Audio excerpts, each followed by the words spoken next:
Donc aujourd'hui, on a l'honneur d'accueillir Maria Candéa dans ces séminaires du pôle Pégase, qui est professeure en linguistique à l'université Sorbonne Nouvelle. Donc elle a été cofondatrice et puis elle fait aussi partie du comité rédactionnel de la revue GLAD, qui propose des recherches sur le langage, le genre et la sexualité. Et elle fait également partie du comité de rédaction de Langage et Société. Elle travaille donc autour de ces questions du langage et finalement en lien avec les inégalités, que ce soit des inégalités en raison de la discrimination, en raison de l'accent, des inégalités de classe ou de genre. Donc ces travaux s'organisent autour de tout ça. Aujourd'hui, elle va nous parler de l'orthographe du français, de son rôle social, de sa réforme et de ses évolutions, donc avec une perspective sociolinguistique. Et donc je lui laisse la parole pour une petite heure. On avait dit qu'on ferait en 2 temps. Voilà. Donc merci beaucoup, merci pour l'invitation. Je vais essayer de parler dans le micro. Donc, on va faire cette présentation en 2 temps. Ça veut dire qu'après la première partie, vous allez avoir la parole, poser des questions, puis ensuite on fera une deuxième partie. Comme ça, ça nous permettra de grouper un petit peu les questions. Et donc, la première partie, elle sera plus spécifiquement, abordera l'orthographe de manière plus générale, et la deuxième plus spécifiquement ce qu'on appelle l'écriture inclusive. Alors, ces questions ont ceci de particulier par rapport à d'autres questions de recherche sur lesquelles j'ai pu travailler et sur lesquelles les sociolinguistes peuvent travailler, c'est que ce sont des questions qui intéressent tout le monde et sur lesquelles tout le monde a un avis. Et donc, c'est assez compliqué de porter, c'est beaucoup plus compliqué de porter une parole scientifique sur ces questions-là que sur les degrés de palatalisation d'une consonne ou sur les seuils d'allongement. J'ai travaillé aussi sur des questions comme ça. Bon, là, on a un boulevard et on nous écoute et c'est intéressant. Dès qu'on parle d'orthographe, c'est pas du tout pareil. Enfin, de toucher à ces objets-là et d'essayer de les mettre à distance, évidemment, les gens à qui on s'adresse se placent de façon très particulière, très différemment. Voilà. Et donc, aujourd'hui, je vais essayer de tenir ces 3 choses, ces 3 pôles, enfin surtout les 2 premiers, ce que le public nous demande et ce qu'on peut apporter au public en général et au public particulier des profs, du point de vue des sociolinguistes, en essayant de faire un peu synthétique et puis passer vite sur certains trucs et pouvoir vous laisser du temps pour que la discussion puisse éventuellement faire approfondir ce sur quoi je suis passée très vite et éventuellement partir dans des directions que je n'ai pas prévues. Donc voilà. Donc ce que le public nous demande, c'est de mieux enseigner l'orthographe, donc ils veulent plus de dictées. Le niveau baisse, il faut sauver la langue et plus de dictées, ça fait longtemps que ça fait je sais pas combien de ministres qui disent tout le temps qu'il faut plus de dictées comme s'il n'y avait pas assez de dictées alors qu'il y a toujours trop de dictées, donc voilà. Ne pas toucher à l'orthographe parce que les poilus ou ma grand-mère, ou vous pouvez faire toute une liste, ne faisaient pas de faute, donc il n'y a pas de raison. Remotiver les élèves parce que ces feignasses ne veulent plus du tout faire l'effort pour apprendre l'orthographe et punir donc plus drastiquement les erreurs. Certifier le niveau en orthographe, c'est une grosse demande, donner des scores, donner des notes, avoir des espèces de permis, des choses comme ça. Et ça fait les affaires d'organismes de certification en orthographe. Donc voilà un peu le paysage. En 2016, c'est un moment particulier parce que la ministre de l'Éducation de l'époque, Najat Vallaud-Belkacem, avait voulu remettre une espèce de coup de projecteur sur la réforme de 90 en veillant à ce qu'elle soit mieux intégrée dans les manuels scolaires. Ça a provoqué une levée de boucliers parce que le public redécouvrait la même réforme de 90 et pensait que c'était cette ministre qui l'a inventée. Ça a occasionné, par exemple, une pétition qui a été très suivie. Vraiment, en quelques jours, elle a rassemblé 60 000 signatures Son titre, c'était celui que vous voyez, Retraite de la réforme absurde de l'orthographe par Benoît Circonflexe, évidemment.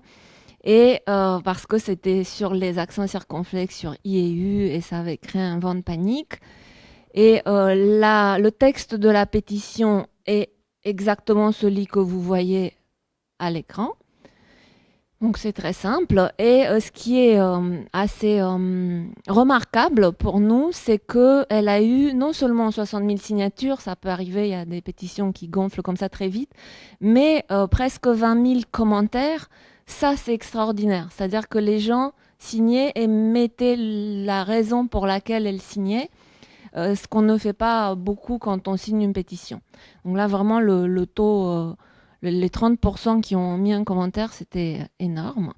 Et nous, ce qu'on fait en sociolinguistique toujours, on transforme en corpus ce genre de réaction. Donc, on peut regarder, évidemment pas les 18 000, mais on peut faire des groupes assez rapidement. Pourquoi compliquer ce qui a été acquis? J'ai mis en rouge parce que les gens veulent qu'on corrige, alors on corrige. Pourquoi compliquer ce qui a été acquis par la mémoire collective?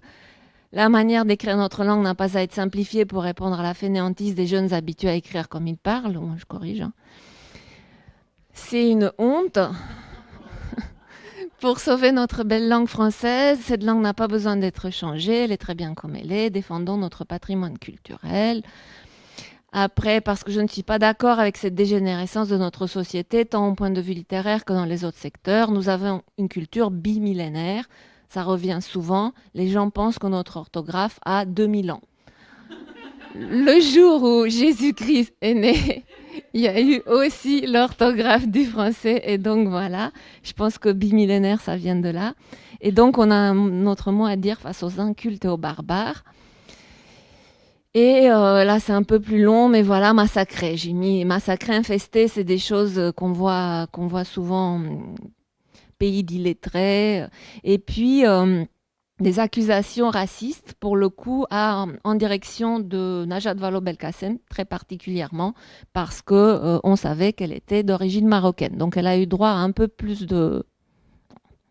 qu'à son tour. Donc, on transforme ces discours en corpus d'études et on peut mettre en lumière des confusions en cascade. On confond culture, nation, langue, orthographe, et on voit que les gens n'ont aucun repère, ni dans la chronologie, ni dans qui fait quoi, ni dans pas grand-chose. Donc, beaucoup de confusion. Donc, ce qu'on peut apporter, bon, là, compte tenu du public, je vais passer vite. On peut déjà revenir à la définition de la langue, parce que souvent les gens pensent qu'une langue, c'est quelque chose qui existe dans un dictionnaire, par exemple, qu'on peut la mettre, je sais pas, quelque part, alors que la langue, c'est une pratique sociale. Donc on peut essayer d'expliquer ce genre de choses, mais c'est tout de suite assez complexe. Donc essayer de populariser, de vulgariser ce genre de choses, c'est pas toujours évident. Donc parler d'évolution, du fait que c'est une pratique, parler des changements linguistiques, leur description, expliquer qu'il y a des choses qui changent, des mots, leur sens, leur prononciation, leur forme graphique. Il y a aussi des choses qui ne changent pas. Pourquoi on parle de français quand on regarde le français du Moyen-Âge, de la Renaissance, du siècle classique, et c'est quand même du français. Et à partir de quel moment on parle du français, pourquoi, enfin bon, ce genre de choses. Et pourquoi, même si il y a des mots, des sens, des prononciations qui changent, c'est toujours la même langue. Parce qu'il y a aussi des choses qui ne changent pas, quoi, par exemple. Donc, bon, ce genre de choses. On peut décrire les variantes en concurrence. On parle beaucoup de variantes en sociolinguistique, là où les gens parlent spontanément de fautes et quand ils sont profs d'erreurs, parce que faute, c'est très culpabilisant. Donc, quand on est enseignant, en général, on va parler d'erreurs. Là où les enseignants voient des erreurs, les sociolinguistes voient des variantes en concurrence. Sauf s'il s'agit de vraiment erreurs en cours d'acquisition de la langue. Donc, vraiment, quand on est dans une dynamique d'apprentissage, que ce soit d'une langue étrangère ou de la langue de scolarisation des enfants, des élèves. Donc, on va utiliser la notion d'erreur jusqu'à un certain stade et ensuite on va parler de variantes dès qu'on est à un niveau de maîtrise de la langue qui est proche de la maîtrise adulte en gros. Donc, variantes en concurrence, on peut voir des variantes en concurrence, c'est intéressant de les voir, de les suivre sur des siècles. Donc, voilà, on peut avoir des variantes qui restent en concurrence pendant des siècles, ou bien des variantes qui se remplacent l'une l'autre dans l'histoire. Et on parle en sociolinguistique de changements qui viennent du bas vers le haut, donc qui se diffusent de façon peu consciente ou pas consciente, donc on les attrape, on peut dire, ou bien du haut vers le bas, une diffusion volontaire, on est conscient d'adopter une variante de prestige, que ce soit une variante enseignée par l'école ou voilà, par imitation de modèles légitimes. On peut aussi revenir sur le niveau baisse parce qu'on peut serrer les questions. Les gens ont souvent très peur et ont des discours très alarmistes sur la langue, la peur de la disparition du français, la peur de détruire ou d'abîmer une langue en l'utilisant. Donc ça, c'est quelque chose que les sociolinguistes n'arrêtent pas expliquer que c'est impossible et de revoir. Là, j'ai pris un exemple d'un collègue de Montréal qui fait un petit exercice dans un de ses livres pour se moquer de l'obsession du niveau baisse en montrant des titres de livres parus en 1920 ou 1930 ou 1909. On n'a aucun moyen de savoir en quelle année est sorti ce titre parce qu'en fait, ça peut être aujourd'hui. Donc voilà, ce genre de choses. Après, dans ce qu'on nous oppose, les poilus ne faisaient pas d'erreur. Praxilingue, si vous connaissez ce laboratoire à Montpellier, a mis en ligne un corpus fabuleux de lettres de poilus de toutes les sortes, avec des transcriptions, parce que des fois, il y a la photocopie, l'image de la lettre et sa transcription en respectant le passage à la ligne et les espaces entre les mots. Et selon les classes sociales et le niveau d'éducation, bien évidemment, les lettres comportent énormément de variations graphiques, comme vous pouvez le voir, oui, à l'écran. Donc, on pourra y revenir si vous voulez. Donc, le niveau en orthographe dans l'histoire de la langue monte et descend, et son rôle aussi évolue. Depuis 1987, donc ça c'est assez récent pour l'histoire du français, il y a effectivement une diminution nette. Là, on peut tourner autour du pot, c'est clair. Il y a une diminution des performances moyennes. Et en parallèle, un maintien du rôle social de l'orthographe. Il n'a pas toujours été comme ça. Donc le rôle social de l'orthographe, c'est quelque chose qui s'est construit dans le temps. Pendant des siècles, on a dit qu'on mettait l'orthographe. Donc déjà, au Moyen-Âge, pendant des siècles, on n'avait juste pas la notion d'orthographe, on décidait comment on écrivait. Ensuite, on a eu la notion d'orthographe qui s'est construite petit à petit. Et c'était une compétence très technique que peu de gens avaient. On pouvait mettre l'orthographe ou pas, ou faire mettre l'orthographe. Les écrivains encore au 19e faisaient mettre l'orthographe par leurs éditeurs et ne s'en souciaient absolument pas. Donc ça n'avait pas un rôle social. À un moment donné, elle a acquis un rôle social et c'est devenu un critère de sélection pour les concours de la fonction publique en particulier. Donc voilà, il y a une espèce de reproduction sociale qui s'était cristallisée sur l'orthographe. Et ce rôle, on l'a encore. Donc il s'est maintenu alors que les performances moyennes ont baissé. Donc il y a une grosse tension sur ce point-là. Parce que si le rôle social symbolique reste fort, autrement dit, si on s'attend à ce que tout le monde ait un bon niveau en orthographe et qu'en fait, c'est pas ce qui se passe, eh bien, ça veut dire qu'il y a plein de gens qui vont se trouver dans une situation extrêmement défavorable, sans que ce soit de leur fait, parce que c'est le système scolaire qui fait qu'on n'arrive plus à transmettre le même niveau d'orthographe. Et donc, il y a énormément de gens qui se trouvent de plus en plus, c'est vraiment énorme, dans cette situation d'insécurité linguistique très forte. Et donc, pour sortir de cette tension, il n'y a pas 36 000 possibilités. Soit on réaugmente les performances moyennes, soit on rediminue le rôle social qu'on attribue à l'orthographe. Et c'est là qu'on nous attend. Donc, si on garde l'orthographe actuelle c'est celle de 1878, et on veut augmenter les performances moyennes, arriver à ce qu'on avait déjà dans les années 80, n'allons pas trop loin. Ça suppose de motiver les élèves, de les garder plus longtemps en cours, donc je sais pas, le samedi, le mercredi, et ou de supprimer d'autres matières. Rationaliser l'orthographe, ça permettrait de l'enseigner un peu plus facilement et donc d'augmenter les performances moyennes, sans garder les élèves plus en cours et sans supprimer d'autres matières. Et l'autre possibilité logique, c'est diminuer le rôle social de l'orthographe, donc en gros revenir à la situation de la première moitié du 19e et avant, et ça permettrait à renoncer à mettre l'orthographe manuscrite et enseigner plutôt l'utilisation des correcteurs automatiques et donc déléguer ce savoir. Donc c'est une autre option si on ne bouge rien. Que nous enseigne l'histoire ? Déjà, quelque chose qu'on répète en boucle, c'est les linguistes répètent ça en boucle, l'orthographe n'est pas la langue. Et le fait que les sources orales sur la langue sont très récentes, mais par contre, les sources écrites sont très nombreuses et anciennes. Et on peut changer complètement l'imaginaire autour de l'orthographe de toutes ces 60 000 personnes qui ont signé la pétition en 2016. C'est assez facile.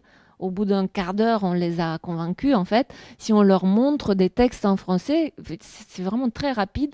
De tous les siècles, à partir du Moyen-Âge, on peut faire 10 pages avec un siècle par page et voilà, c'est vite vu. Donc là, je sais pas, vous êtes peut-être familier de ça, donc je vais passer vite. Mais on peut prendre un manuscrit, on peut regarder un petit peu déjà des variations, le fait qu'il y a des espaces entre les mots, mais pas exactement comme nous on met. Quand ils sont transcrits, pour que ce soit un peu plus facile à transcrire, à lire, pardon, avec des polices qu'on reconnaît, on a du mal à garder les mots collés. Qu'est-ce qu'on peut prendre ? On peut prendre je témoignasse dans la 3e ligne en partant du bas. Ils sont collés dans le manuscrit, alors que dans la transcription du 19e de cette édition, ils ont été décollés parce que c'est plus facile pour nous maintenant de lire. Donc voilà, regardez des petites choses comme ça. On peut voyager un peu dans le temps. Là, c'est le grand siècle, donc parce qu'on dit langue de Molière, donc par clin d'œil, on peut prendre n'importe quelle première édition de Molière. Et c'est vraiment, ça prend 10 minutes de regarder ça. Les gens qui ont très peur qu'on modifie Molière, ça fait plusieurs fois qu'on modifie Molière, donc ça tombe tout seul, les arguments tombent tout seuls et ça permet de recentrer le débat. Donc voilà, expliquer un petit peu ce qui s'est passé, ce qu'on a réformé depuis, le fait qu'on confondait le V et le U, le fait que sur la même page on écrit homme, soit avec un tilde sur le O, probablement que c'était prononcé homme, soit avec 2 M. Donc vraiment, c'est un livre imprimé, hein, donc sur la même page, les variantes graphiques ne gênaient pas la compréhension. Après, c'est aussi des décisions pour les personnes qui enseignent le français. C'est très facile à voir avec les élèves et ça peut être des exercices vraiment très, très amusants. On peut se balader dans les différentes versions du dictionnaire de l'Académie. C'est en ligne, c'est gratuit, c'est accessible immédiatement. On clique sur un mot et ensuite on le défile dans toutes les éditions et c'est vraiment un clic par version du dictionnaire et on voit comment sa graphie a changé. Là, on peut prendre joie qui rime avec monnaie chez Molière. Et donc là, c'est un exemple intéressant parce que ça touche non seulement à la graphie, mais aussi à la prononciation. Donc ça veut dire que les deux étaient prononcés de la même manière pour que ça rime. Probablement qu'on prononçait jouet et monouet. Et là, quand on transcrit Molière en graphie modernisée, celle que les élèves vont voir, si on leur fait pas une petite page avec une version du XVIIe siècle, là, on a du mal avec Monet, on est gêné, voilà. On peut pas juste mettre la graphie actuelle, donc on est un peu obligé des fois de faire une petite explication. Alors, Monet, c'est intéressant. de prendre juste l'histoire du mot monnaie, le comparer avec sa graphie dans les autres langues romanes, c'est ce que j'ai mis en haut, le portugais, l'italien, le roumain, l'espagnol, regarder toutes les variantes graphiques qu'il a pu avoir, même avant la création de l'académie, avec deux N, un N, avec OU, Mounois, avec un S, avec Y, vraiment, il y a un festival de graphie. Ensuite, les choix qui ont été faits. Et voilà, déjà avec ça, on peut tout de suite parler du fait que l'orthographe, c'est une construction qui s'est faite progressivement et qui n'a cessé d'être rectifiée très régulièrement. Et donc, l'orthographe, je reviens à ma notion de changement, c'est un changement d'en haut parce que ça a toujours été décidé par une institution donc officielle et c'est pas les gens qui décidaient et c'était pas un usage qui à un moment donné faisait loi. Non, ça n'a jamais été ça pour l'orthographe, contrairement à d'autres changements dans la langue. Et donc à chaque fois il y avait finalement les nouvelles éditions du dictionnaire de l'Académie faisaient foi et s'appliquaient assez rapidement dans l'imprimerie, plus ou moins. Je vais vous donner un exemple. Et puis, bon, au bout d'un certain temps, assez rapidement, c'était enseigné à l'école, surtout après le 19e siècle, quand on a envoyé tous les enfants à l'école, parce qu'avant, ça ne se posait pas trop. Et ce moteur de rectification régulière de l'orthographe est tombé en panne à la fin du 19e. Et on est toujours là, donc on est toujours en train de réparer cette panne qu'on n'arrive pas à réparer, alors que jusque-là, ça marchait à peu près. Je prends un petit exemple sympa pour suggérer aussi des exercices à faire. Indomptable. Indomptable chez Boileau. J'ai pris une édition de son vivant, qu'il était académicien, pour rappel. Et le premier dictionnaire de l'Académie avait choisi la graphie indomptable sans P, dompté, dompteur, indomptable. Et le livre qu'il publie est écrit avec un P, quelques années après l'apparition du premier dictionnaire de l'Académie. Ça montre que, bon, il y a des choix, mais certains choix étaient jugés par les imprimeurs eux-mêmes et ils ne se sentaient pas obligés de les respecter à la lettre. Donc, voilà. Donc, on va traverser les siècles avec ce mot que j'ai mis en jaune. Indomptable, une édition de 1810. Il perd son P, donc c'est toujours le même poème. Il perd son P, mais entre-temps, la 4e édition du dictionnaire de l'Académie l'avait ajouté, la 5e l'avait enlevé et laissé l'indécision, parce que c'était compliqué, donc avec P ou sans P. Ensuite, 1814, il revient avec P. 1817 sans P. J'ai pris plein d'éditions différentes parce que bon, comme c'était Boileau, il y a plein d'éditions. Donc voilà, ça n'arrête pas de changer. Et à partir de 1825, dans toutes les éditions que j'ai pu consulter, c'était avec P, sauf une édition à Lyon qui est donnée comme conforme au texte original, donc en respectant plus la graphie du 17e, manque de peau, le texte original avait un P, mais bon, c'est pas grave, on n'est pas à une lettre près. Et la graphie se stabilise donc au 19e avec un P. Hélas, la prononciation n'est pas stabilisée parce que dans cette 6e édition qui retient le P, il est dit dans ce mot, on ne fait pas sentir le P. Et donc, ça veut dire qu'on l'écrit, mais on ne le prononce pas. Après, pareil, et dans la 9e édition, on nous explique, l'actuelle qui est inachevée pour l'instant, ça prend un siècle, elle nous explique qu'il ne se prononce pas et elle nous donne l'origine où on voit qu'il n'y a absolument pas de P dans le mot latin. Donc, c'est un P qui ne se prononce pas et qui n'est pas étymologique, mais qui est là. C'est assez intéressant. Et je ne sais pas si le son marche, si je fais ça. Voilà, Fréhel dit dompteur, on entend le peu. Donc finalement, ce qui s'est passé, c'est qu'on prononce spontanément ce peu qui est écrit et la prononciation de prestige de ce mot, c'est sans le P. Voilà. Et j'ai trouvé 2 enregistrements de traînée qui prononce tantôt le prononce, tantôt le prononce pas. C'est très, très marrant ce truc. Et voilà, on a des dictionnaires plus en phase avec leur époque, comme par exemple le Robert ou le Multidictionnaire de Québec nous disent ceci, avec ou sans, faites ce que vous voulez. On parle de plus en plus de réformer l'orthographe à la fin du 19e siècle. Donc c'est là-dessus que je voulais venir avec vous.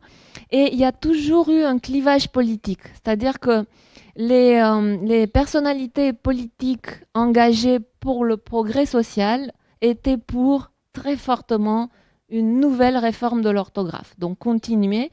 Toutes les réformes ont rationalisé, sont allées vers la simplification par rapport au choix qui avait été fait à la fin du XVIIe. Et c'est le cas de Jules Ferry, c'est le cas de Ferdinand Bruno, qui est un très grand linguiste. Et quand on regarde leurs engagements politiques, ils vont toujours du même côté. Donc à gauche, réformiste, radical. Ferdinand Bruno a été maire d'un arrondissement de Paris avant d'être doyen à la Sorbonne. Et il est à la fois donc une personnalité politique et Dreyfusard, etc. Donc tout est convergent et un grand linguiste. Et on se pose la question, est-ce qu'on peut dépolitiser la question de l'orthographe? Parce que c'est pour ça aussi qu'elle est en panne depuis le 19e siècle, parce que c'est à ce moment-là de la démocratisation de l'enseignement, c'est à ce moment-là qu'elle s'est politisée, ce qui n'était pas du tout le cas avant. Vraiment, les écrivains ne s'en souciaient pas, c'est un savoir technique, et quand on a commencé à filtrer les gens, l'accès au concours, etc., sur l'orthographe, ça s'est politisé. Et aussi, ce qui s'est passé, c'est que quand on a donné l'accès à l'enseignement à tout le monde, on n'a pas donné l'accès à l'enseignement du latin et du grec. Alors que la connaissance du latin et du grec permettait d'avoir les clés pour comprendre les choix orthographiques du français. Donc en gros, on s'est mis à enseigner l'orthographe qui sous-entendait qu'on allait apprendre en même temps le latin et le grec sans enseigner le latin et le grec, ce qui est un peu impossible, d'où des demandes récurrentes très fortes, vraiment des mouvements forts pour réformer l'orthographe et la rendre enseignable à tout le monde, sans le latin et le grec. J'ai trouvé un manuel et je vais vous dire comment je l'ai trouvé. Je l'ai trouvé dans les livres de mon arrière-tante, donc la sœur de mon grand-père, qui l'a eu comme manuel. Et elle était en Roumanie, mais le manuel venait de France. Ça s'appelle Sidonie ou le français sans peine. C'est un manuel écrit par Salomon Reynac, qui a écrit 3 manuels comme ça. C'est un grand intellectuel, vraiment fort. C'est la formation humaniste à l'ancienne, donc à la fois en architecture, en linguistique, en philosophie, etc. Et aussi très engagé politiquement pour l'éducation des femmes. Donc il était féministe, il était pour l'abolition de la peine de mort. C'est fascinant, le début du XXe siècle, juste avant la Première Guerre, c'est fascinant le nombre de choses qui étaient déjà là et qui ont mis 100 ans à arriver. Et donc Salomon Reynac était pour l'enseignement du français, du latin et du grec aux filles. Et il écrit ce manuel comme une lettre en direction des filles. Et il plaide par la même occasion pour l'éducation, l'accès vraiment entier des filles à l'éducation longue. Et dans son introduction, il parle de la réforme indispensable, désirable de l'orthographe, et il présente vraiment son avis politique tout de suite. L'orthographe de l'Académie, que l'Académie nous impose, fourmille de difficultés inutiles. Pourquoi honneur avec 2 N, on honneur avec un seul? De thé à carotte, un seul à compote, etc. Les lettres grecques. Concluons, ma chère Sidonie, qu'il faudrait écrire photographie, orthographe, téléphone, etc. N'écrire les lettres doubles que là où on les prononce, et c'est intéressant, immense, c'était prononcé, immense, inné, assassin, parce que sinon ça serait assassin, genèse, etc. Jeunesse, mais non pas là où on ne les prononce pas, comme dans attraper, tourner, détonner, étonné, détonné, enfin bref, donné, donateur, gna gna gna. Concluons tout cela, mais soumettons-nous en attendant des jours meilleurs à l'orthographe adoptée par l'Académie. Quand vous serez grande, intelligente comme vous l'êtes, instruite comme vous le serez, vous ferez de la propagande pour l'orthographe raisonnable, celle qui affranchira les enfants de la nécessité où ils sont d'apprendre l'orthographe déraisonnable de centaines de mots. L'Académie, cette vieille dame, peu amie des nouveautés, finira par donner gain de cause aux réformistes. Jusque-là, gna gna gna, ne jugeons pas sévèrement comme on a la mauvaise habitude de faire ceux qui s'en écartent. Donc c'est vraiment un point de vue très politique. Et là aussi, il avance, il va encore plus loin, un petit peu plus loin dans son livre, quand il revient là-dessus. Il dit, c'est plus une philosophie de l'enseignement, il dit, à l'école primaire, où les enfants passent si rapidement, l'étude d'une orthographe arbitraire aggravée par l'abus des dictées est vraiment funeste. L'enfant qui doit apprendre à lire, à compter, à écrire l'orthographe de l'Académie n'a plus guère le temps de connaître l'histoire, de faire des lectures qui puissent l'éclairer et élever son esprit. À peine saura-t-il par cœur quelques fables, quelques poésies faciles. On dirait qu'en insistant ainsi sur la nécessité de savoir l'orthographe et en refusant avec obstination de la simplifier, les gardiens attitrés de notre langage aient voulu combattre sournoisement les effets libéraux et libérateurs de l'instruction sur la partie la plus nombreuse et la plus pauvre de la jeunesse. Mais je me tais, Sidonie, un peu plus, je vous parlerai politique. Voilà.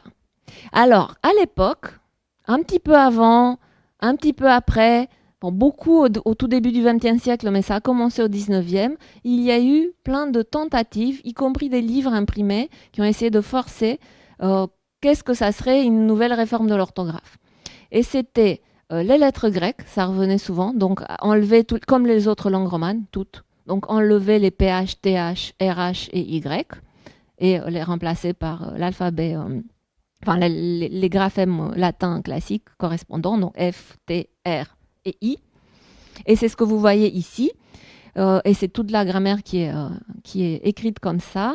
Diphtongue, vous voyez, un petit peu plus bas, phonétique avec F. Par contre, il n'a pas touché, Jules Ronjat n'a pas touché aux lettres, aux doubles consonnes.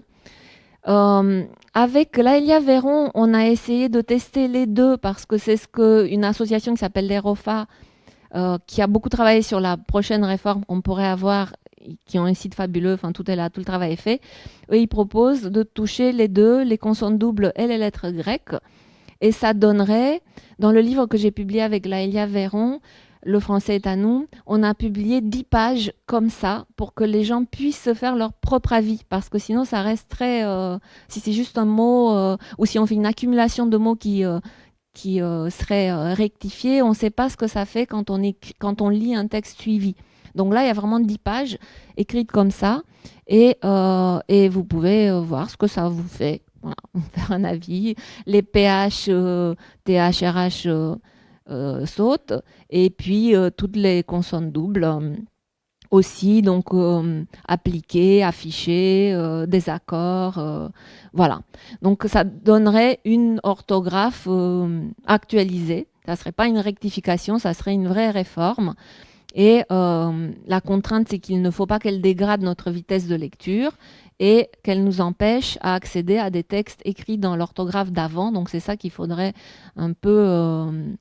mais bon, je vous laisse vous faire votre avis. Voilà. Alors, le fait d'écrire le français en phonétique n'est plus d'actualité. Personne ne propose ça. Mais je vous signale, juste pour vous donner une idée de à quel point les gens s'autorisaient à être libres et à explorer, à la fin du 19e siècle, l'Association des professeurs de langue vivante avait publié plusieurs années sa revue en phonétique. Voilà. Et avec, par contre, à la différence de ce qu'on fait en phonétique habituellement, il y avait quand même les espaces entre les mots. Ça aide beaucoup à la lecture. Je vois des gens qui rigolent. On est bien d'accord. Donc, ça aide la lecture de faire des espaces entre les mots. Donc, c'était une entorse à ce pourquoi l'alphabet phonétique était fait. Et il était fait pour... Enfin, en gros, on met des marques là où on fait une pause. Donc, on ne fait pas de pause entre les mots. Mais là, voilà, c'était en phonétique en disant... On apprend l'alphabet phonétique, on écrit, on note les prononciations et je vous montre ce que ça donne. Table des matières, question administrative. Je change de lunettes. Question administrative, liste des membres, etc. Les statistiques, c'est intéressant, les statistiques. Cette association avait 14 membres dans 3 pays en 1886 et 10 ans plus tard, 603 membres dans 20 pays. Et il y a toute la liste des pays en phonétique, c'est trop rigolo. Cours de phonétique, voilà, à l'école des hautes études. Et ça donnait ça. Donc voilà ce qu'on a exploré à l'époque. C'est très facile à trouver sur Gallica. Le maître phonétique, vous tapez ça et vous avez les numéros et vous voyez quand ils ont changé, etc. C'est très facile. Alors c'est intéressant, ils n'ont pas osé mettre en phonétique, c'est un peu logique aussi, les noms propres et les adresses aussi. Donc quand ils ont la liste des membres est en alphabet normal et les adresses aussi, parce que si on leur écrit Cosme, bon voilà, c'était quand même des adresses postales. Donc ça, ils n'y ont pas touché. Et là, on voit la deuxième ligne, on voit Paul Passy, qui écrit avec Y, etc. Un peu plus loin, on voit R, je ne sais pas ce que c'est son prénom, mais Wix. Donc là, tout ce qui est nom propre, il n'y touche pas. Et c'est exactement ce qu'on a fait à chaque réforme de l'orthographe. Les noms de villes ou les noms de villages ou les noms de famille, on n'y a pas touché. Donc ça garde des traces d'orthographe ancienne. Et voilà, ce qu'on peut retenir des rectifications de 90, on pourrait retenir ce qui est le plus régulier, c'est-à-dire les accents sur I et U, à supprimer les accents circonflexes par exemple, et ajouter suite à ce que demande depuis plusieurs années, depuis 2016, la Fédération internationale des profs de français, de dépénaliser l'invariabilité de l'accord du participe passé, enfin de l'invariabilité du participe passé et de l'enseigner comme invariable avec avoir. Donc ça donnerait la décision que j'ai prise de maintenir l'accord donné par le sujet avec être, elle est prise d'un fou rire par exemple, et de libérer l'usage pour les verbes pronominaux où c'est un peu plus compliqué, soit on les met tous en invariable, soit on garde l'accord, c'est un peu plus compliqué. Donc dans un premier temps, c'est un choix à faire. Et il y a 4 jours à Montréal, il y a eu, je vais vous montrer une image, il y a eu un colloque là-dessus, une super table ronde sur justement sur la réforme du participe passé et qu'est-ce qu'on fait des verbes pronominaux. Et on pourrait aussi rajouter les pluriels des noms et adjectifs en X, quoi. À la base, c'était une erreur, c'était une confusion, donc on pourrait juste, voilà, ça ferait une aberration en moins. C'est là l'image, il y a plein d'images sur leur page Facebook. Et ça a un peu circulé. Il y avait un monde fou et ils essayaient d'avancer. Donc, j'ai pris Montréal. C'est intéressant parce que c'est la francophonie et on oublie des fois en France que le français est utilisé et enseigné dans plein d'autres pays, pas seulement en France. Et que quand on prend des décisions là-dessus, ça a un impact dans toute la francophonie. Et que donc, c'est normal que ces décisions soient prises en accord avec des instances francophones et ne pas déléguer ces décisions aux seuls membres de l'Académie française qui de toute façon sont dans la plus totale incapacité de les prendre. Donc c'est pour ça qu'on est en panne. Alors, diagnostic de la panne des réformes, vraiment si vous demandez aux gens qui peut réformer l'orthographe du français, personne. Enfin, c'est ça le problème. C'est pour ça qu'on est dans une impasse. C'est une vraie panne, personne. Il n'y a pas de pilote dans l'avion. Qu'est-ce qu'on peut dire à la société quand on nous sollicite? On peut lancer des débats citoyens sur les instances de régulation de l'orthographe, déjà, de le dire quand même. On peut tenter le changement d'en bas, par en bas, donc de dire, voilà, on se met d'accord sur une orthographe, on l'utilise là où on peut, là où on a le droit, peut-être pas dans les textes de loi, mais bon, là où on peut. S'en emparer, on n'a jamais fait ça dans l'histoire. Quand on a inventé l'orthographe, on a délégué le choix à une instance. Bon, maintenant, l'instance est moribonde, donc qu'est-ce qu'on fait? Combien de temps on attend? Et en tant que scientifique, essayer de vrai à lever les obstacles symboliques avec ce genre de conférence. On peut faire ça en classe, c'est là-dessus. C'est œuvrer les obstacles symboliques, rendre les gens moins crispés sur l'orthographe.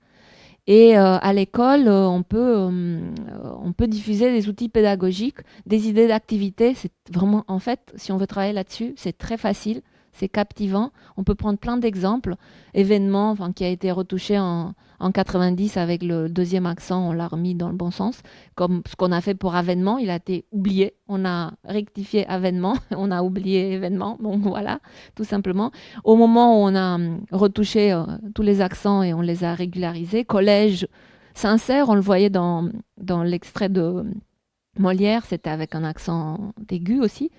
Donc collège, pareil, on l'a mis en accent grave, poète, on a tout régularisé et on a oublié événement.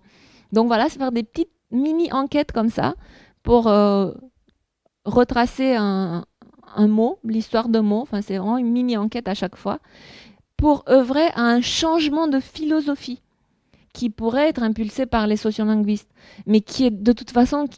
je vois pas comment on pourrait dépolitiser la question, malheureusement, ça serait bien, mais je vois pas trop comment on pourrait.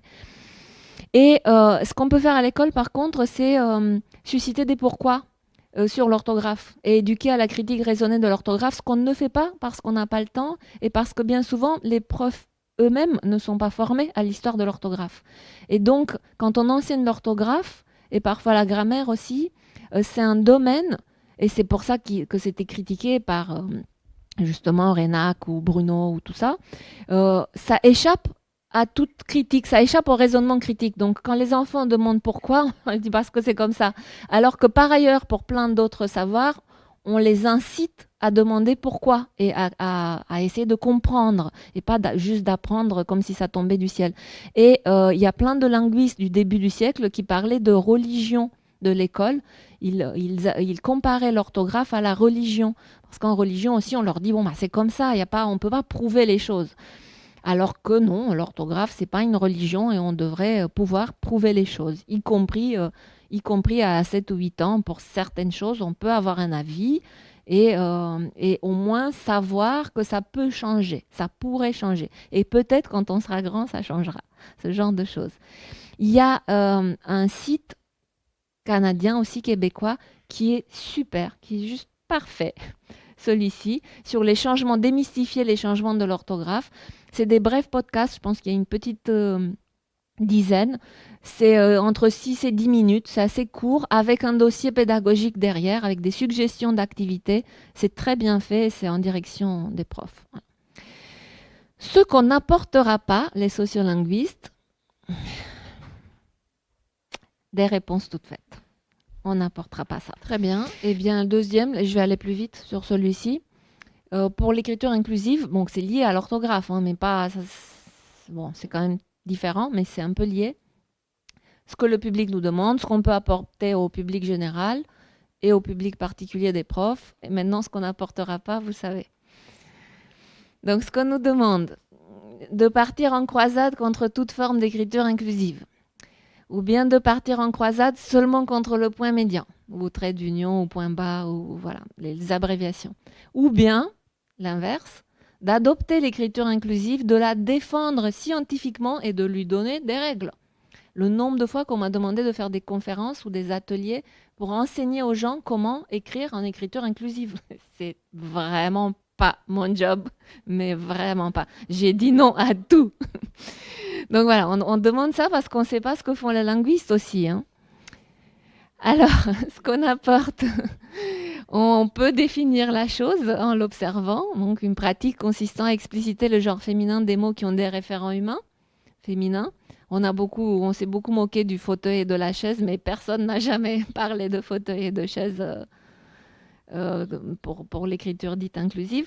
Expliciter la mixité des genres aussi dans les groupes humains. Quand on a un groupe mixte, bon, on essaie de faire en sorte que la langue exprime la mixité. On peut mettre en perspective historique ces choses-là. On peut aussi faire l'inventaire des ressources disponibles dans la langue pour les donner aux gens et observer les usages. Je dis toujours, les étudiantes et étudiants me demandent comment faire pour leur copie. Je leur dis, comme vous voulez. Mais c'est extrêmement intéressant pour nous de voir comment ils font quand on leur dit comme vous voulez. Et là aussi, il peut y avoir des changements d'en bas ou d'en haut, selon qu'il s'agit d'appliquer des décisions collectives, administratives, enfin, des chartes, des guides, des machins, ou selon qu'on décide par soi-même comment on écrit. Donc les exemples de changements d'en bas, Ça pourrait être... c'est des changements... De toute façon, les changements dans la langue, c'est par imitation toujours. Donc, c'est pas seulement... Bon, ça, vous le savez, je vais passer vite. Les noms de métiers, c'est un bon changement qui a à voir avec l'expression du genre. C'est petit à petit, on est passé de pharmacienne, qui veut dire la femme du pharmacien, à pharmacienne, qui veut dire femme qui est pharmacienne, qui a été formée, qui a fait des études et qui exerce le métier de pharmacienne. Voilà. Et il y a eu plein de métiers comme ça, parce qu'ils étaient absolument inaccessibles aux femmes. Et à un moment donné, il y a eu une petite tension. Et au bout d'un certain temps, l'usage s'est fixé ou pas.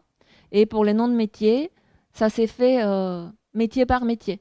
Ça ne s'est pas fait d'un coup. Donc c'est assez intéressant à observer. Pour avocats, avocates, il y a encore des avocates qui se disent avocats. Des avocates qui se disent avocates. Bon, voilà. Pour les étudiantes, ça a pris un petit temps. Puis après, ça s'est fait. Les premières étudiantes se disaient femmes étudiants. Parce qu'étudiante, ça voulait dire prostituée pour étudiant. Donc, et c'était quand même des femmes plutôt voilà, de familles aisées qui ont eu accès aux études universitaires au début. Donc, c'était assez embêtant qu'on les prenne pour des étudiantes. Un autre changement lent comme ça, intéressant, c'est l'accord de proximité. Tout le monde voit ce que c'est? Les chants et danses bretonnes. OK. Donc, quand on accorde, j'ai trouvé les chants et danses bretonnes. C'est toute une série de disques et c'est vraiment écrit comme ça. Donc, c'est intéressant l'accord de proximité parce qu'il a été longtemps enseigné. Vaugelas a fait des remarques là-dessus. Enfin, au XVIIe siècle, ils en parlaient. C'était vraiment la façon qui était considérée comme sonnant mieux, sonnant bien. Et puis, à un moment donné, ça les embêtait idéologiquement parce qu'ils avaient la formule que vous connaissez du masculin qui l'emporte. Et là, il ne l'emportait pas. Donc, il y a eu du flottement comme ça. Et à un moment donné, on a arrêté de l'enseigner, l'accord de proximité. On ne l'a pas interdit. À un moment donné, il était dans les tolérances. C'est un peu compliqué. Donc, c'est assez passionnant comme dossier d'histoire. Là, j'ai trouvé un autre exemple en position prénominale. Donc, le premier chant et danse bretonne, c'était l'adjectif après de noms ou une liste de noms. Ici, c'est certaines communes et villages. Donc, c'est l'accord du déterminant avec le mot le plus proche, certaines communes et villages, ou certains villages et communes. Bon, voilà. Et il y a eu une thèse récente, celle d'Axiu Anne, sous la direction d'Anna Beyer, et une série donc, de publications là-dessus, si ça vous intéresse, qui montre qu'en position prénominale, cet accord est quasiment systématique. Il est très vivace. On le trouve partout, à chaque fois comment dire, tout dépend comment on compte les choses. Si on a certains villages et communes, on ne sait pas si c'est un accord de résolution ou de proximité. Mais si on dit que c'est de proximité, bah, c'est juste un choix, donc ça marche, les deux marchent. C'est une façon de voir la chose. Par contre, si on dit certaines communes et villages, là, ça peut être qu'un accord de proximité. Donc, si on dit que on utilise l'accord de proximité pour catégoriser et en disant en français l'accord du déterminant en position prénominale respecte l'accord de proximité, ça marche quasiment tout le temps. Et donc, elle suggère qu'on l'enseigne comme ça parce qu'il n'y a pas de raison d'avoir cessé de l'enseigner alors qu'il est aussi vivant. En position postnominale, c'est sporadique, on trouve plein d'exemples, mais pas à des pourcentages de ce type-là. Ce qu'il y a, c'est que les gens sont un peu mal à l'aise et vont avoir tendance à réécrire et à dire des danses et des chants bretons pour ne pas avoir à dire des chants et danses bretons. Parce qu'on a toujours l'impression, comme au XVIIe siècle, que ça sonne mal, mais en même temps, on a l'impression que c'est ça qui est correct. Et pour régler la tension entre l'euphonie et la règle qu'on croit devoir appliquer, eh ben, on inverse l'ordre des mots. Donc, c'est des trucs drôles comme ça. Alors, j'ai pris un exemple drôle de Twitter avec quelqu'un qui se moque de l'ancien ministre de l'enseignement Blanquer, qui fait un accord de proximité. Quand on est pour un certain combat, pour une certaine cause, on doit faire attention à ce qu'elle ne se dévoie pas. Et donc, la personne se moque de lui en pensant que c'est probablement pas fait exprès, mais n'empêche, il fait un accord de proximité. Alors, quel est le rapport entre l'accord de proximité et les référents humains qui concernent l'écriture inclusive? C'est juste la symbolique du masculin qui l'emporte. Normalement, il n'y a pas de rapport. Mais il y en a un, c'est que quand on remonte à l'histoire de cette règle, elle vient de loin. On trouve des règles de masculin qui l'emportent aussi en latin. Et en fait, l'accord de proximité, c'est toujours appliqué pas aux humains. Donc, si vous avez vu une pétition il y a quelques années, c'était pour que les hommes et les femmes soient belles, en expliquant qu'au XVIIe, avant, on pouvait faire ça. C'est faux. On n'a jamais pu faire ça pour les humains. Mais par contre, on le faisait de façon plus consciente et plus banale pour des noms coordonnés suivis d'un adjectif, mais pas pour les humains. Et pareil pour la reprise pronominale par un pronom. Donc, quand il s'agit d'un groupe mixte d'humains, le masculin l'emportait. Donc ça fait très très longtemps. D'où la proposition d'insérer des accords à la majorité, par exemple, de dire si dans un groupe il y a plus de femmes que d'hommes, on va tout accorder au féminin. S'il y a plus d'hommes que de femmes, tout accorder au masculin. Donc ce genre de choses-là. Ou bien l'accord de proximité pour sortir de cette symbolique du masculin qui l'emporte. Donc c'est toujours dans le symbolique. Ou bien dire aux gens, faites des choix stylistiques.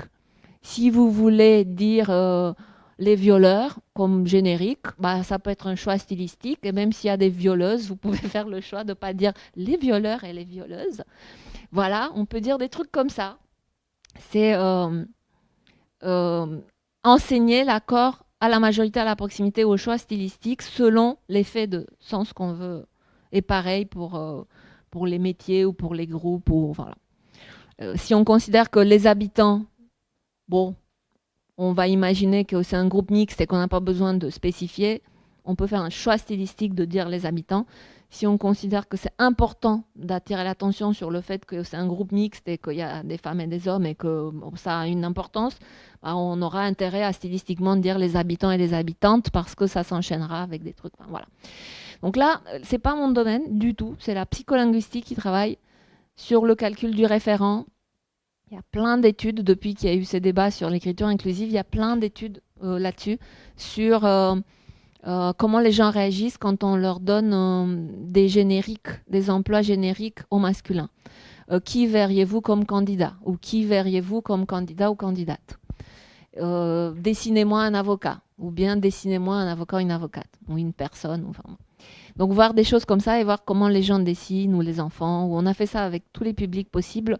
Des enchaînements, les musiciens sont sortis, la dernière a voulu.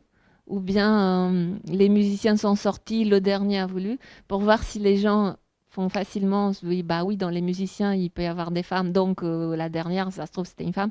Donc est-ce que c'est facile ou est-ce que c'est coûteux? Donc tout montre qu'il y a un biais masculin dans l'interprétation des référents humains de toutes ces constructions. Et même pour les épicènes, c'est là que c'est compliqué. Il ne faut pas avoir des solutions simples. Quand on dit les jeunes, c'est épicène. Les journalistes, c'est épicène. Et on a toujours un biais d'interprétation masculin quand on imagine un groupe humain. Donc voilà, il y a un biais, mais il n'est pas toujours réglable par des dispositifs linguistiques. Ça vient des années 70. C'est depuis les années 70 qu'on parle de ce genre de choses. Et il y a maintenant vraiment des bibliographies importantes sur tout ça, sur les noms de métiers, sur tout ça. Et chaque langue a une espèce de philosophie qui n'est pas la même. Pour l'anglais, on a essayé de tout neutraliser. Partout où c'était possible. Et quand c'était pas possible, on a eu des doublés, des he or she, brothers and sisters, des choses comme ça. Plus récemment, je pense que tout ça, vous connaissez, je passe vite. Donc, ça fait un petit moment. Est-ce que vous savez d'où ça vient vraiment l'expression langage inclusif? D'où ça vient? Donc, déjà, j'ai mis en anglais. Donc, ça vous donne une petite piste. Peut-être que ça vient de l'anglais. Et quand? Ça vient des féministes évangélistes des États-Unis, des théologiennes. Et vraiment, le premier Lectionary of Inclusive Language, c'était 79. elles ont réussi à convaincre le Conseil national œcuménique en fait, des églises des États-Unis, toutes, qui l'ont adopté en 79. Et ça a fait foi pendant très longtemps, depuis. Et j'ai trouvé un livre qui synthétise tous ces débats par une théologienne qui était docteur aussi en théologie, Nancy, je ne sais pas comment ça se prononce, Hardesty. En 87, j'ai mis la couverture. Vous la trouvez, c'est facile à trouver, sur Google Book. Les enjeux, c'était l'égalité des femmes et des hommes dans l'Église, l'inclusion des femmes dans la hiérarchie cléricale, donc pour qu'elles puissent être évêques, vraiment qu'elles puissent être à toute la hiérarchie. Et ensuite, ça a servi d'argumentaire pour l'inclusion des homosexuels. Et plein de réflexions sur le genre. Donc à l'époque, elle a fait sa thèse aussi sur l'histoire et sur un pasteur qui était féministe, je ne sais plus quand, au 18e. Vraiment, on voit bien qu'il y a des filiations. Ça fait un moment que les gens se posent des questions comme ça. Puis à un moment donné, ça fait une espèce d'effet boule de neige. Donc c'est une histoire très intéressante. Dans les années fin 70, début 80, il s'agissait aussi non seulement d'accéder à toute la hiérarchie des églises, en particulier protestantes, les catholiques ne sont pas encore là, mais il s'agissait aussi de démasculiniser Dieu. Ils se sont dit, mais pourquoi on le représente comme un pépère barbu et tout, et depuis quand c'est une entité, de quand, d'où c'est un mec? Et donc c'était vraiment, sur quelle base théologique ça serait une figure masculine? Eh ben non, il n'y a pas de base théologique, donc il faut pas l'appeler my lord ou des choses comme ça, ou seigneur, ça va pas, ça le masculinise. Et elles ont contesté aussi la nature nécessairement masculine de l'enfant de Dieu. Et elles préconisent de dire, il y a un article dans le Time, c'était vraiment la dernière page quand on peut dire, j'ai vu la page 130, je me suis dit, oh, c'est vraiment loin. Non, c'était la dernière page, donc c'est pas une si mauvaise position, parce qu'on ouvre la couverture de derrière et on tombait là-dessus. Et c'est en ligne. J'ai mis le lien juste avant. On le trouve facilement, les archives du Time. Et c'était un article là-dessus sur démasculiniser la Bible. Donc elles ont retraduit la Bible en parlant d'enfant de Dieu et non pas fils de Dieu. Il dit, ça pouvait être un fils ou une fille, il se trouve que c'est un fils, mais ça aurait pu être une fille. Et il faut l'appeler l'enfant de Dieu. Ce qui compte, c'est que c'était envoyé comme son enfant, etc. Elles ont touché plein d'endroits dans la Bible, et voilà. Donc le langage inclusif, ça vient de là. Et ces débats qu'on a en français, ils sont très similaires dans les autres langues romanes. Je parlais de philosophie des langues, parce qu'il y a des langues qui n'ont pas de genre pour les noms, il y a des langues qui ont 3 genres, 4 genres, les langues romanes ont 2 genres, donc la question se posera de manière spécifique par rapport à l'anglais, par exemple. Donc on trouve un peu les mêmes choses sur l'espagnol, sur le portugais. J'ai trouvé des choses sur l'italien, et c'est marrant, c'était aussi des mouvements, des protestants. C'était aussi, ou des évangéliques, je ne sais pas, mais c'était pas des catholiques.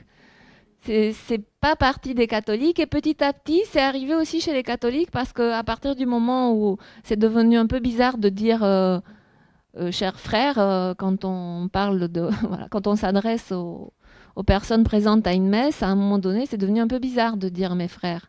Et donc, les sœurs et frères, c'est arrivé un peu dans toutes les églises. Mais les catholiques, à un moment donné, ont un peu suivi le mouvement. Voilà.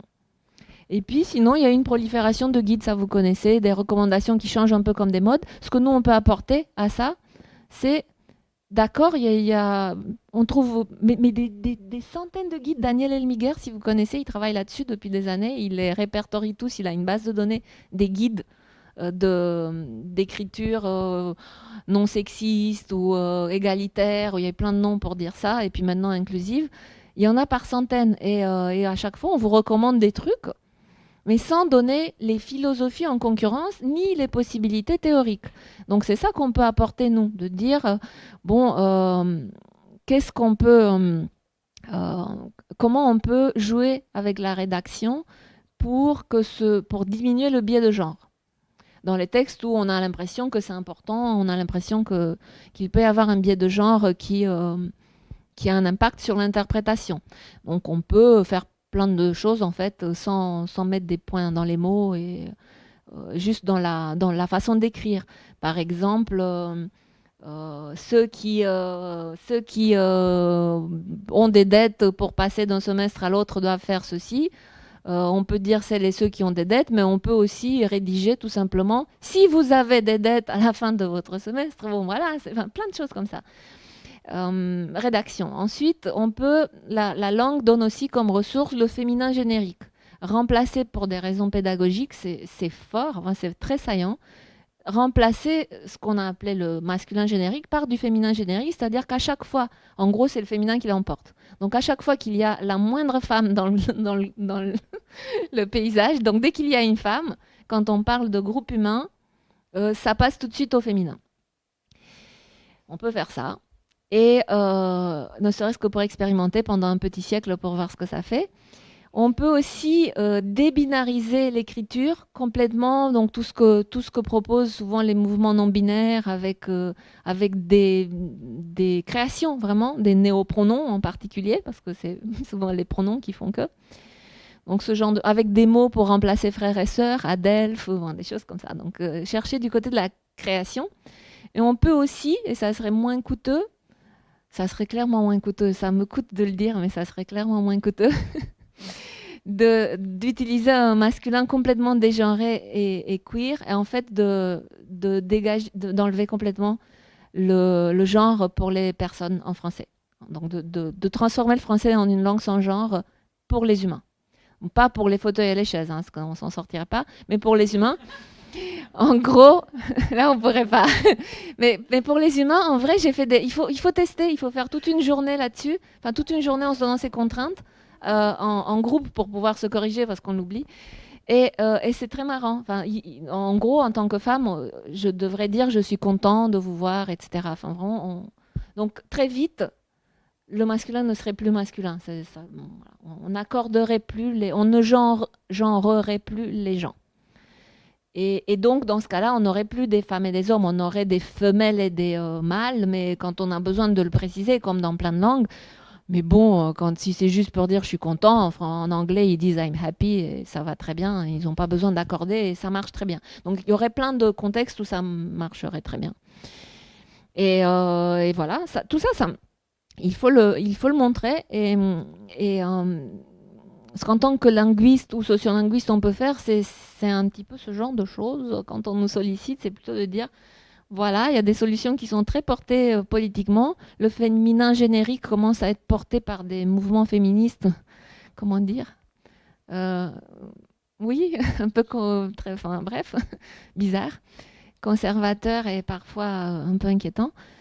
Et le masculin queer n'est porté par personne politiquement à ma connaissance, donc voilà, mais la langue permet ça. Alors, des questions sur l'accessibilité de ces choix. Tout d'un coup, il y a eu plein de gens qui se sont souciés des dyslexiques. Certes. Alors, effectivement, c'est une question, mais il ne faut pas qu'elle soit purement rhétorique. C'est-à-dire que les gens qui posent vraiment la question, on l'a vu en première partie, sur l'orthographe. Donc, si on se soucie des dyslexiques, alors OK pour une grosse réforme de l'orthographe et OK pour pas mettre des points médians dans les mots. Mais les deux ensemble. Si c'est juste tout d'un coup les points médians, une petite technique d'abréviation qui tout d'un coup pourrit la vie de façon complètement insurmontable aux dyslexiques, bon, non. Donc si effectivement les dyslexiques méritent, c'est un vrai sujet, c'est pas juste une petite astuce rhétorique pour dire qu'on n'aime pas les changements graphiques. Donc c'est une question qu'il faut poser vraiment. Et puis aussi un vrai problème, les text-to-speech, quand les points médians ont déferlé, surtout qu'ils étaient utilisés de façon très diverse. Et tous les logiciels de text-to-speech étaient complètement perdus et vocalisaient les points. Donc les gens qui avaient du text-to-speech entendaient les étudiants, point E, point S, sont priés, point E, point S, de venir chercher leur carte d'étudiant, point E, point S. Insupportable. Donc je pense qu'il y a eu des envies de meurtre absolument faciles à comprendre. Mais c'est que technique. C'est-à-dire que si on fait un peu de TAL, on sait très bien que en fait, ça pourrait être codé et on pourrait très bien dire au text-to-speech de ne pas en tenir compte et de lire soit au féminin générique, soit au masculin générique. C'est facile à programmer, mais ça ne l'était pas. Et donc, il y a eu une alerte à un moment donné des personnes très clairement aveugles ou malvoyantes qui disaient j'utilise ça et juste arrêtez parce que je meurs, je peux plus, je peux plus écouter. Donc voilà, il faut juste poser le problème, il faut le poser. Donc, résumé, on peut tirer parti de l'éclairage historique, toujours. De savoir d'où viennent les choses, pourquoi. On peut, tirer parti de l'analyse contrastive des langues, c'est ce qu'on fait tout le temps. Enfin, les linguistes peuvent arriver. Par exemple, il y a eu beaucoup de discours de la part des gens qui étaient favorables à l'écriture inclusive et qui, en gros, je simplifie, mais à peine pour certains discours que j'ai pu lire, si on mettait de l'écriture inclusive partout, ça allait quasiment régler les problèmes d'inégalité entre femmes et hommes. Donc c'était tellement fort que, en gros, c'était un gros progrès, quoi. Or, on a vu très très vite que non, qu'on peut avoir un discours purement commercial, je sais pas, des hypermarchés qui se mettent à faire des chères clientes et chers clients. Bon, ça ne change pas grand-chose. Donc, il y a plein de langues qui n'ont pas de genre et qui ne viennent pas de sociétés mécaniquement moins sexistes. Donc, ce lien n'est absolument pas simpliste. Donc, il ne faut pas non plus... on peut quand même apporter tout ce qu'on peut savoir sur d'autres langues, comment d'autres langues fonctionnent et en quoi des phénomènes d'accords qu'on connaît dans les langues romanes peuvent avoir un effet opacifiant en interprétation, dans certains cas, et contextualisé, et en quoi, bon, faut pas... il faut complexifier toujours la question. Donc, comprendre plutôt les besoins, quels sont les besoins, et distinguer besoins politiques et mécanismes linguistiques. On a tendance à mélanger. Et là, pour le coup, on a un lien avec la première partie sur l'orthographe. Donc, c'est toujours ce mélange. Donc, ce qu'on nous, on peut apporter, c'est bon, vous parlez de quoi là? Parle de quoi? De différence salariale, donc parle de quoi là? Quel est exactement le besoin? Et ensuite, comment on peut y répondre avec parfois des mécanismes linguistiques. Et est-ce qu'on peut dépolitiser la question là? C'est pareil, c'est extrêmement politisé. Donc ça fonctionne maintenant, les points médians, ça fonctionne comme une espèce de petit drapeau politique. C'est comme si on affichait, comme quand on affiche son pronom. Enfin voilà, c'est un petit affichage politique plutôt. Pour avancer, connaître les ressources de la langue, c'est pas mal. Dire aux gens, en tant que linguiste et sociolinguiste, on peut le dire qu'on ne peut pas abîmer une langue. On revient à ce qu'on a dit sur l'orthographe, on ne peut pas abîmer une langue, jamais, nulle part, jamais. Une langue disparaît quand elle n'est plus transmise, ça on peut le dire en boucle. C'est que quand les parents ne transmettent plus la langue à leurs enfants ou bien qu'elle n'est pas enseignée à l'école, là elle peut disparaître, mais pas parce qu'on l'utilise. Donc on ne peut pas abîmer une langue, c'est bien, donc allez-y, vous pouvez tester, explorer, on verra. C'est une pratique sociale, donc il faudra bien qu'on se mette d'accord. Si vous pratiquez quelque chose qui n'est pas convaincant, il ne sera pas imité, donc il ne sera pas adopté, donc c'est très facile, ça s'autorégule. Et pour l'école, très spécifiquement, si on arrête d'enseigner l'accord du participe passé avec le COD, ça dégage beaucoup de temps, et on pourrait enseigner l'accord des adjectifs pluriels au choix et l'accord de proximité, parce que ça va tout seul presque, enfin c'est beaucoup plus rapide, et on pourrait virer le masculin qui l'emporte. C'est-à-dire que on peut je sais qu'il y a plein de profs qui essayent de ne pas dire le masculin l'emporte, ne pas dire cette formule-là, mais n'empêche que quand dans la salle, il y a 2 garçons et 25 filles, il faut bien leur dire que si on leur dit vous êtes tous invités à, c'est bien parce qu'il y a 2 garçons, donc quelque part. Il y a des situations un peu cocasses avec un garçon qui entre dans une salle où il n'y a que des filles et tout d'un coup on doit basculer sa façon de s'adresser aux gens. Donc il y a un moment où il y a quand même, ça se pose avec les humains, donc pas avec les fauteuils et les chaises, avec les humains, il y a toujours un point de tension. Voilà. Donc est-ce qu'on peut jouer un petit peu avec le symbolique pour décrisper tout ça? Est-ce que ça peut aider? On n'a pas de réponse à ça, mais en tout cas on peut essayer. Et puis pour conclure, ça vous savez déjà... qu'on n'apportera pas, c'est des réponses toutes faites. Donc, on dit aux gens ce qui existe. Et je finis sur de la pub. Le livre que j'ai cité, où on a écrit 10 pages, vraiment un vrai petit chapitre en orthographe, vraiment rationalisé, c'est-à-dire pas tout, hein, rassurez-vous, hein, il y aura toujours des difficultés. On pourra toujours se distinguer en français. Mais quand même, sans les consonnes doubles et sans les lettres grecques, ce qui change beaucoup, ça fait tout de suite une orthographe beaucoup plus conviviale. Et 10 pages, ça permet vraiment de tester si ça ralentit ou pas sa lecture. Parce que ça, c'est un gros critère. Et puis l'autre, c'est le tract des linguistes atterrés, dont je fais partie. Et on sait qu'il s'est vendu déjà à 50 000 exemplaires et on est très content. Merci. Donc, est-ce que vous avez des... Merci.